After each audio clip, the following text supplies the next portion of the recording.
see the finest examples of resilience and resistance from the Palestinian people and none more than the people of Gaza. And I want to talk and I want to focus upon that resilience. But first, I wanted to share with you a message I received from a brother in Gaza yesterday. I receive hundreds of messages every single week asking for help to share their GoFundMes, to feed their children. But this one message in particular broke me. It was from a brother who said, please, please, will you tell the people that I had to boil water and I had to put stones in that water so that my children would think that I am cooking food just for them to stop crying and go to sleep. This man had to pretend that he was cooking with stones to silence the cries of his children, to allow them to sleep, and he would deal with that hunger in the morning. We all ought to fight with every single breath, with our last breaths, until Palestine is free. But I also want to talk about the resistance and the resilience of the Palestinian people.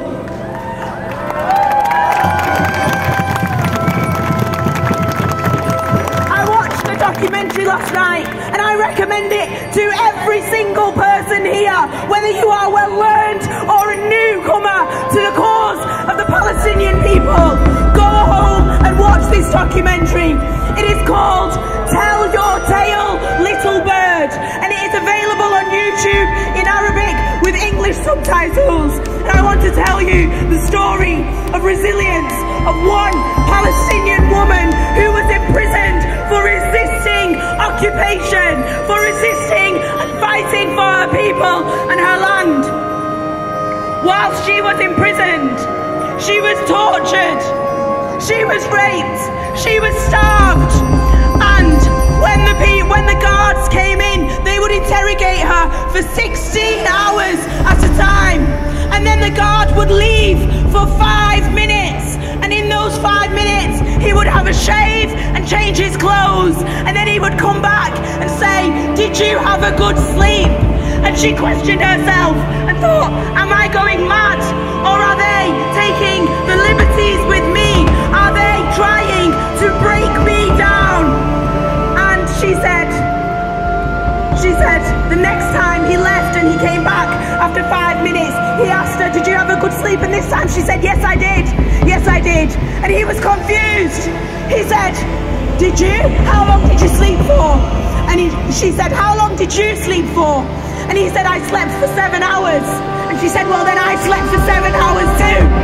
And she wanted to know how much time had passed between him leaving and him coming back. But they weren't allowed any clocks, and they were bright lights all the time so that they could have no idea of the time of day. So what she did was, she kept one piece of hummus, one piece of bread from her meal, and she knew that if this piece of bread goes stale out in the open air, then time has passed. And if it does not, and it stays soft, then he is playing with me. And she kept that piece of bread, and he came back after 5 minutes, and the bread was still soft. This is the power, the resilience, and the resistance of the Palestinian people, even from behind the confines of prison walls. And we look to that resistance, and we remain steadfast in our own resistance, and we stand with the Palestinian people. I want to leave you with one last thought. May we never forget. May we never forget, so that we will rise up for the rest of our lives. We will rise up for the rest of our lives, and we will liberate all of Palestine.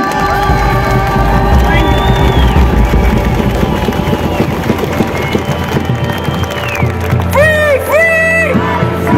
Free, free! From the river to the sea! From the river to the sea!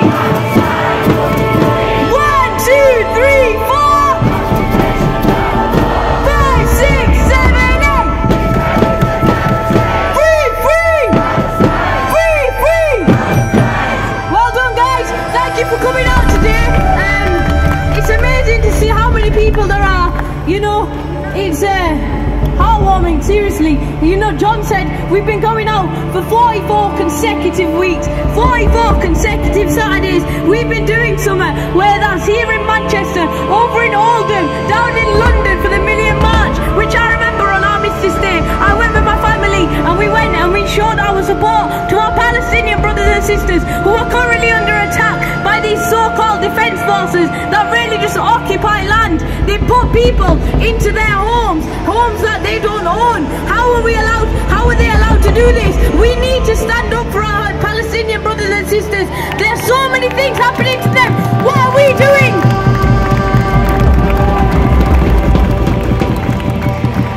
You know, there's children being murdered and people don't care. Well, if they have to be a certain race or a certain ethnic group or a certain religion, you need to have your morals checked, because every children has the right to a life.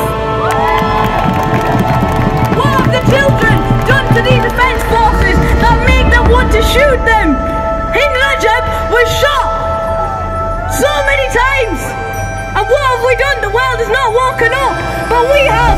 We've come out in our numbers every Saturday, and we will continue to, whether the police are here, whether we have Tommy Robinson's crew over here, whether anybody's here, we will come out, we will march until we see a ceasefire and we see the land of Palestine being free!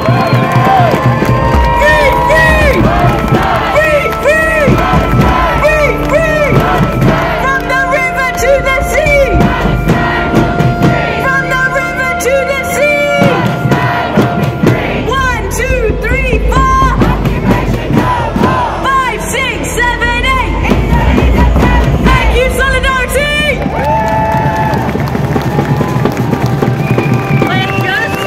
We're just going to finish on a calmer note. Just to say again, please, if you're keeping yourself safe, don't go towards Piccadilly.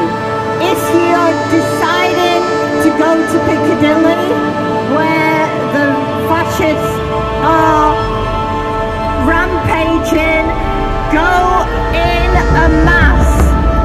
But please, don't put anybody else at risk.